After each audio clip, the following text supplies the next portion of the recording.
Matthew chapter 1 verses 1 to 17. Jesus' family line, made simple.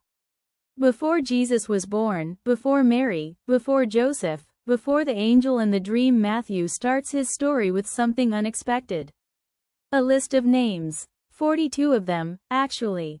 Stretching all the way back to Abraham, the father of the Jewish nation, down through Israel's most famous king, David, and finally landing on Joseph, the man who would raise Jesus as his own son. At first glance, it looks like nothing more than a family tree. A record keeper's list. The kind of thing you'd skim past to get to the real story. But this list was doing something much bigger. It was proving a promise. Centuries earlier, God had told Abraham that through his family, every nation on earth would be blessed. Then he told King David that one of his own descendants would sit on a throne that would never end. Two promises, made hundreds of years apart, to two different men. Matthew's list ties them together in a single unbroken line: Abraham to David, David all the way down to Joseph.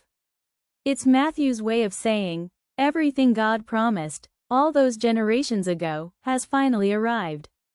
This is the family the whole story was leading to. Matthew breaks the names into three neat groups of 14, from Abraham to David, from David to the exile in Babylon, and from the exile to Jesus. Rise, fall, and return. The nation's entire history, compressed into three tidy movements. But hidden inside that neat structure is something far from tidy. 4 women are named, which almost never happened in genealogies of that time. And every one of them carried a story people whispered about. A woman who disguised herself to get justice. A foreigner from a city under judgment. A widow from a nation Israelites weren't supposed to marry into.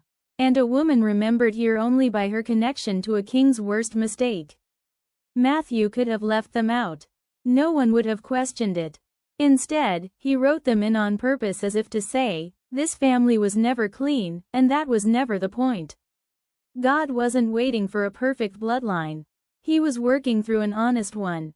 So by the time Matthew reaches the final name on the list, Joseph, the husband of Mary, of whom was born Jesus, who is called Christ, the reader already knows something important. This child wasn't arriving into a spotless family. He was arriving into a real one. Generations of ordinary people, some faithful, some flawed, all of them quietly carrying a promise they didn't fully understand until now.